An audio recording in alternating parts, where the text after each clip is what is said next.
Hi all, Kyber1 here, and with Core Rules Review number 19, Traveler, The New Era. Yeah, I'm finally getting around to it. So, with this game, one of the things that really inspired my interests in it, I guess sparked my interest, in this was definitely the art direction. It seemed like a different kind of science fiction role-playing game. This came out when I was relatively young.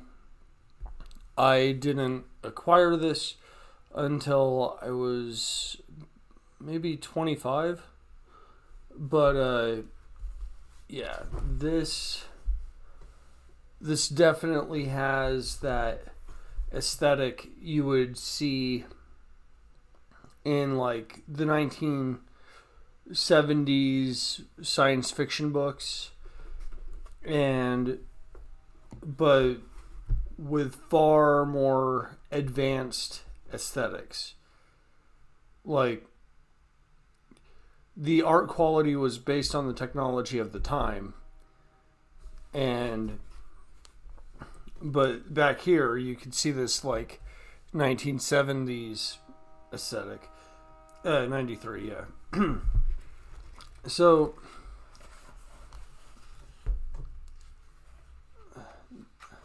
it's all black and white. And to me, this is very different from the other Traveler. And somebody pointed out that I was relatively unfair in my Gateway to the New Era book, because the Gateway was a transition book from older Traveler into this version. And to me, I thought it was like a starter set when I first picked that up, because I seen this at the same time. And needless to say, I was disappointed with that. So, there's a table of contents. Shout out to the guy that called me out on the Fate System Toolkit, but how do you review a product, really, that has no unifying themes?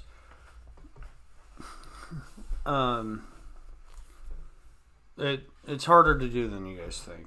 Like, once again, pet peeve, page number in the very middle makes it not so easy when you're at a distance, like flipping up at the corner, you know.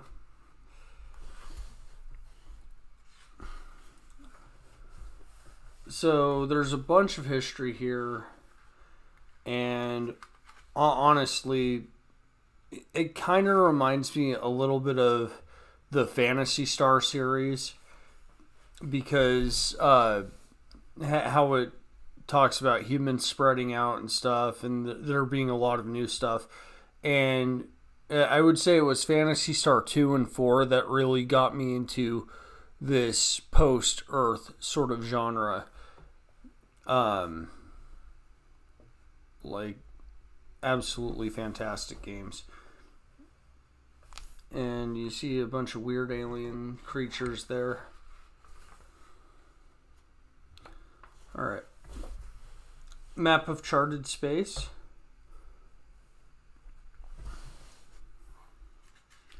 And once again, fantastic art. I would say this is on par with Universe, Shatterverse.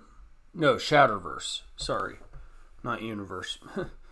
Or Shatter Zone, that's what it was called. Yeah, I did a couple, not really reviews, but overviews of Shatter Zone, and the art quality is reminiscent of that. If this is a cleaner product, though. Like, that one's very dark and gritty. And okay, here we are. Character generation overview. The abilities and limitations of a character are determined by 3 general areas of information: background, attributes, and experience. Therefore, the character generation procedure follows these 3 general steps. background, attributes, careers. Okay. And then later you get derived values and possessions. So in backgrounds, players determine their homeworlds, as these have a strong effect on the later steps of character generation. They also decide on other background information such as social level, name, and sex for their characters. Attributes. Players determine the 6 basic attributes of their characters by rolling dice and assigning those results to attributes in any order they wish. These 6 basic attributes are strength, agility, constitution, intelligence, education, and charisma. I always thought it was weird that you had education and intelligence. It was just, I mean, it really does make sense, because I know a lot of educated people that are not intelligent and a lot of intelligent people that are not educated. It's good to have a mix of both. All right, careers. Careers begin to accumulate experience at the age of 17. At that time, players start making career choices for their characters. And this is very true in real life. If you are in high school right now, pay attention, because you don't want to end up in a job that you regret later. At that time, players start making career choices for their characters. Each career choice represents 4 years of training and or experience. 4 years being an arbitrary number that helps regulate character generation. And honestly, every 4 years is about a growth period. A hobby may also be selected for the character. Careers and hobbies provide the character with all-important skills. Each career period, henceforth called a term, ages the character by 4 years. If using the random means of determining the end of character generation, a roll is made at the end of each term to see if the character generation ends. If so, the character's pre-game experience is complete. In other words, the character is this old when the adventure campaign begins. If not, the player makes another 4-year career choice. In this way, some characters will begin the game relatively young and unskilled, but with attributes undiminished by age, while others will be older and more experienced, but possibly less resilient than their younger counterparts. If the referee allows, players who prefer to choose an age for their characters may do so, rather than rely on random die rolls. At the end of each term, then, such players simply decide whether or not their characters will pursue another term. And I really like that, because it's all in this one block. Sorry, I'm a little nasally right now. Derived values. Now that all changes to skills and attributes are completed, certain values are calculated that are based on them. These are the things like accuracy with different weapons at various ranges, damage done by bare-hand attacks, and so forth. Possessions. Finally, players determine what possessions their characters have accumulated during their careers. And then, so I'm not going to read the rest of it, obviously, like that. There's a lot of information here. So, background.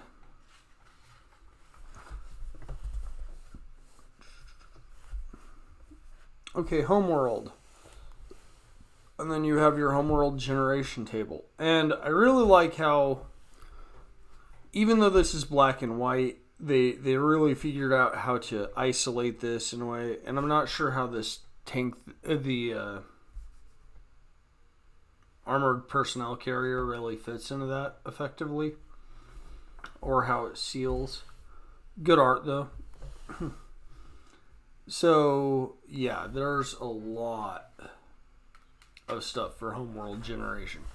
And so sometimes you will get, it's not straightforward. You don't roll for everything, because this is a very complicated table because some selections have automatic results, and this does an explanation long form. I can't really go into this because it's one of those things I have to like really break down, and I don't have time to do that. So attributes. In its simplest terms, 6 attributes detailing the physical and mental defining characteristics of the individual. These attributes are generated through a series of die rolls. Roll 2 6-sided dice and subtract 1 from the result to generate a number from 1 to 11. Okay. Yes.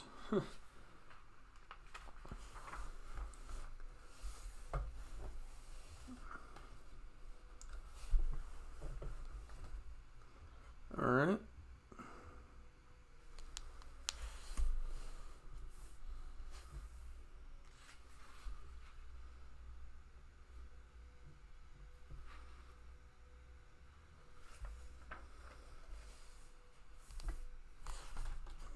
Let's see.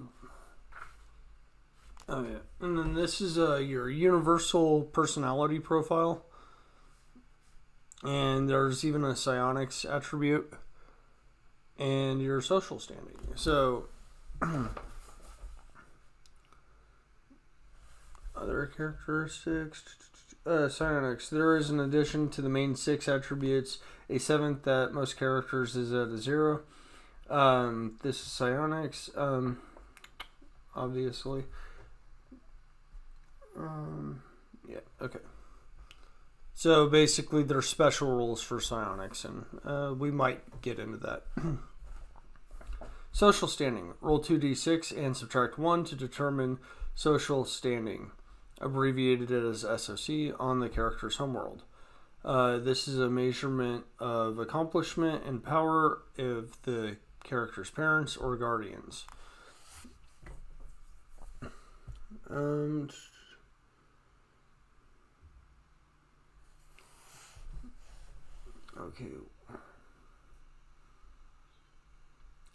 Okay, so those with social standing B+, 11 or greater.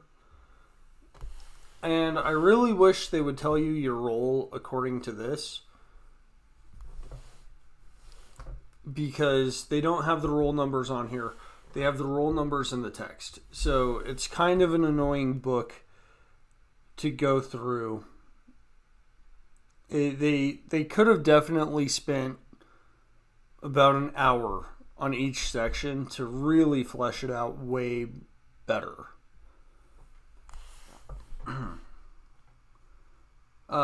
B+, 11 or greater are considered to be noble.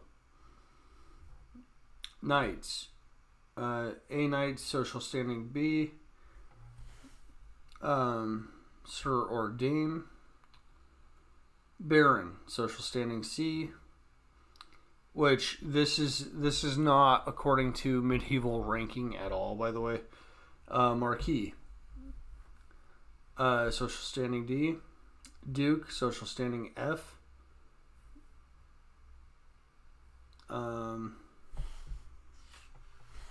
Yeah, so it's not very accurate according to medieval standards of what the noble ranking system is. Considering all the Traveler has been through scientifically, though, I would say that that is a massive oversight, because, and not really a massive oversight, just it's an unfortunate oversight that is easily remediable.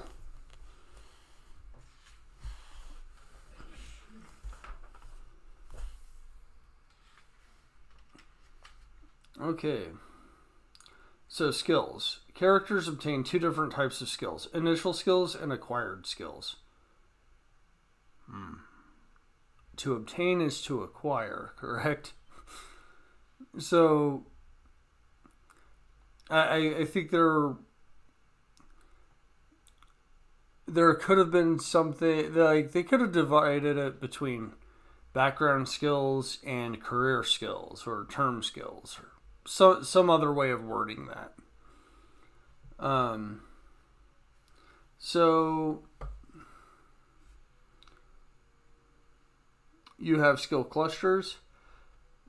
For example, the physical science skill clusters include specific forms of biology, chemistry, farming, genetics, geology, meteorology, physics, robotics, and xenobiology. Okay, and then you have cascade skills, which is includes several lesser skills under one broad heading.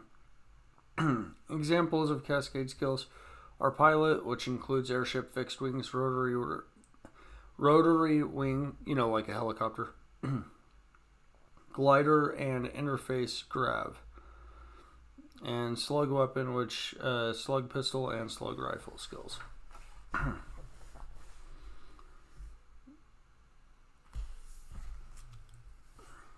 Contacts. So basically you have off-world contacts and generic contacts, academic, business, criminal, entertainment, government, intelligence community, journalist, law enforcement, medical, military, specialist, trader, wealthy. Solid contacts. Solid contacts are those whose present whereabouts the PC knows and with whom the PC has fairly regular dealings. So,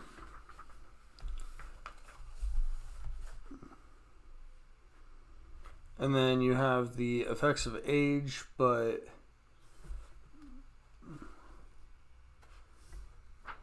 yeah, okay, that makes sense. Age.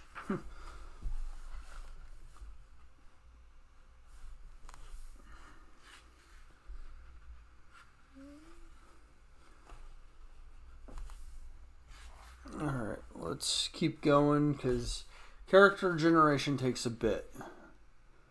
And your cash value is determined by let's see, starting money. So basically for each eligible term in character generation, the character multiplies the cash base value from the table below by the higher of his social or gambling asset. For example, a 6-term character who spent 1 term in the undergraduate university, 1 in law school, 1 as an attorney, and 2 as a criminal, 1 as a prisoner, would receive money for 3 terms. Yeah. So basically, there's an added level of complication to this because they felt like writing everything out rather than including it as part of the game term sequence.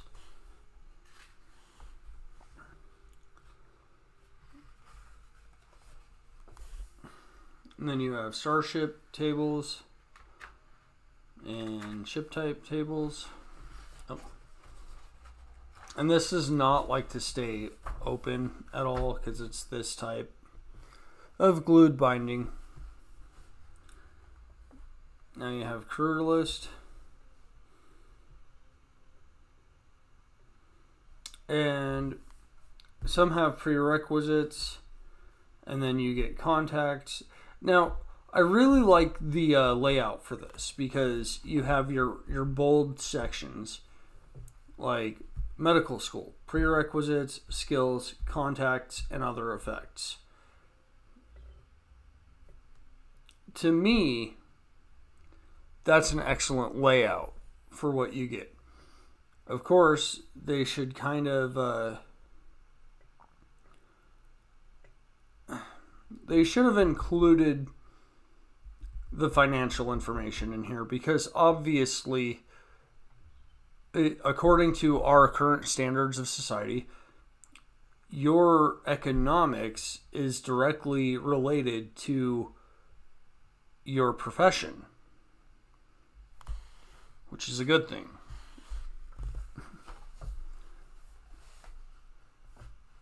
And then civilian occupations.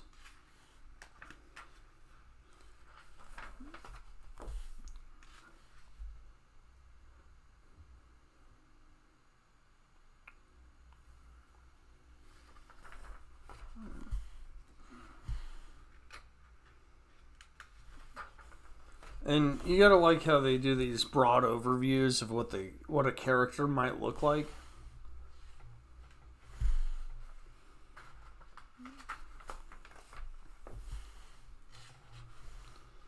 Oh, yes, I'm a rebel. I get paid to rebel. And because you have a split and ununified political system across the board, similar to Dune, every planet has the potential to either be under a larger ruling of several planets, or a sector, or an independent planet, or like a mining colony running for a corporation. There's just a lot going on here that the reasons for different character types are essential in understanding that Traveler is bigger than just one world because it's an interstellar sort of situation. And you have different levels of government, all sorts of intermixed interstellar politics and policy, trading. You have the potential to run nearly any type of campaign, whether you want to be a trader, whether you want to be a scientist, a military campaign, a diplomatic mission. I mean, this is essentially Firefly meets Star Trek. And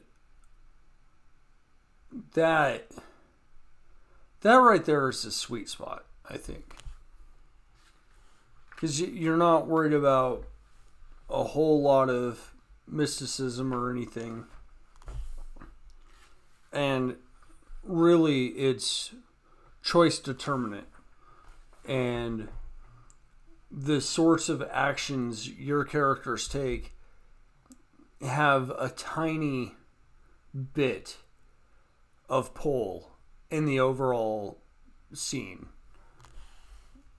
Unless the GM wants to make them part of something bigger that's really more important. But then again, like, they started this new era and you don't really have... if they decided to come up with something after the new era, lore-wise, anything you do has to be a completely separate universe. Because that's just the way it is.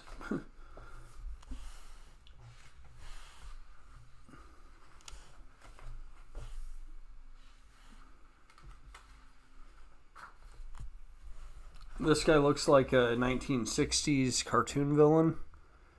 Go watch Birdman. And once again, a 1960s style robot.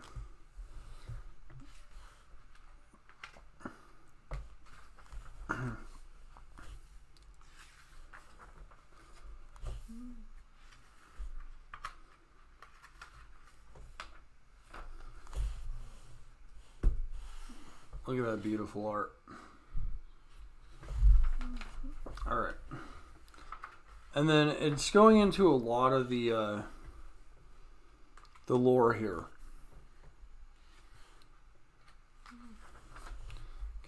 I'm gonna flip right through here because honestly, this is very tasks and skills. Okay. Well, that's been there for a bit.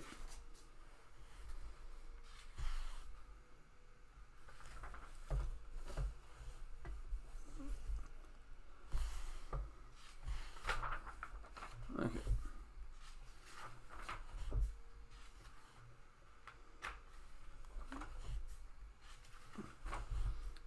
There's a lot of deeper information on every single little thing, a lot of which I don't think would be highly important in your game unless you have one of those GMs that likes to take an hour to figure out what happened in 5 minutes.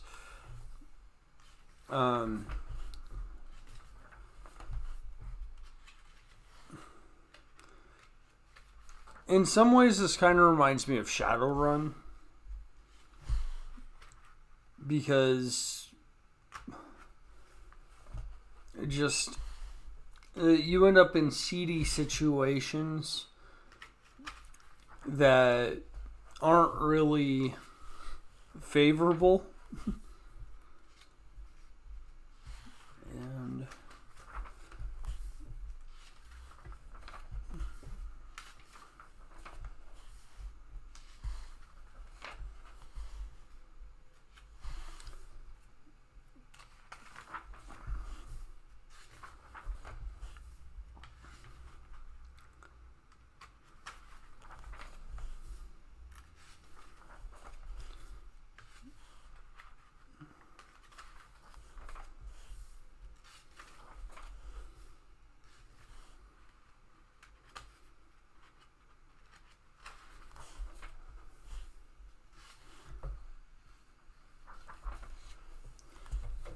yeah, and then you have the alternate settings, pocket empires.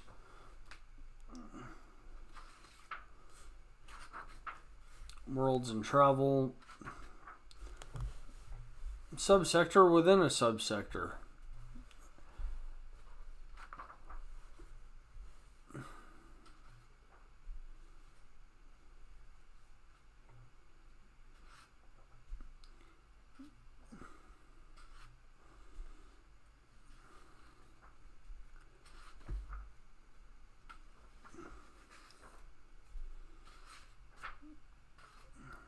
Yeah.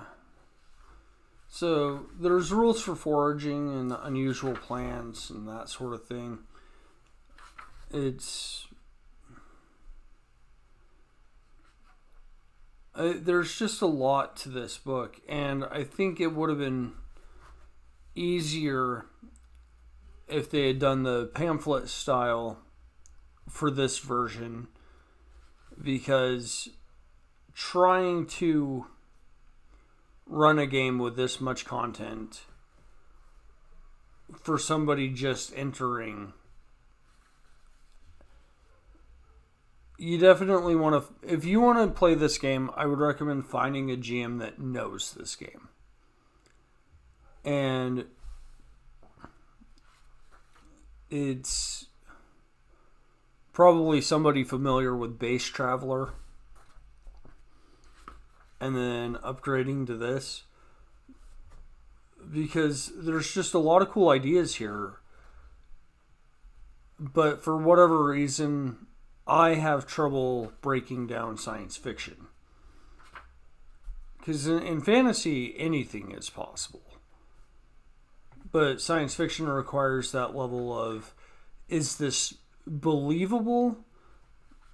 And watching old school Star Trek seems to be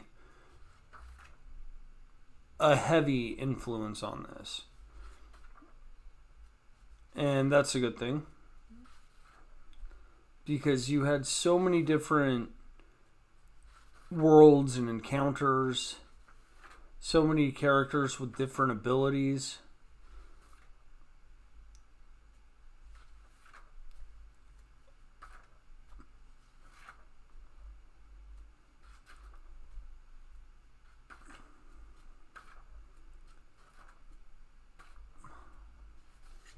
yeah, there's so many steps to combat. It's like, it's just a lot to consider. Like, look, they have rules for thermite.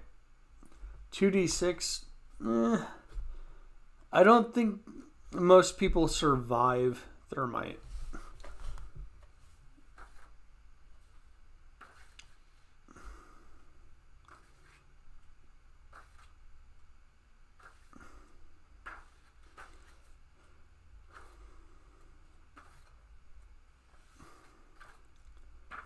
So this is one game I personally would not game master.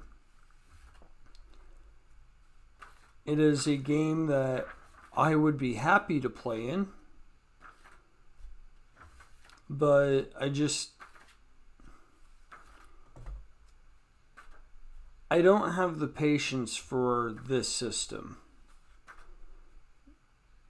I've tried to set up a game, and with all the considerations that you have to take into account, it is frustrating for me personally.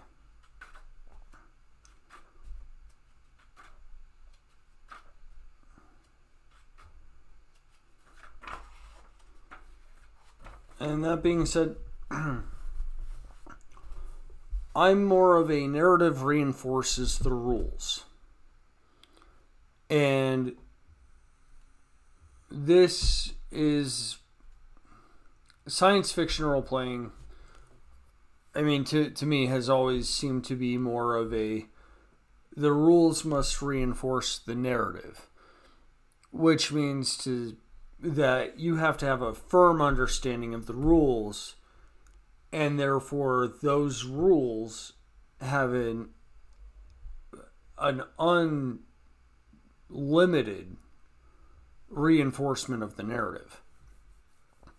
Whereas fantasy, magic exists, and therefore the narrative is far more likely to overwrite the rules as you go. And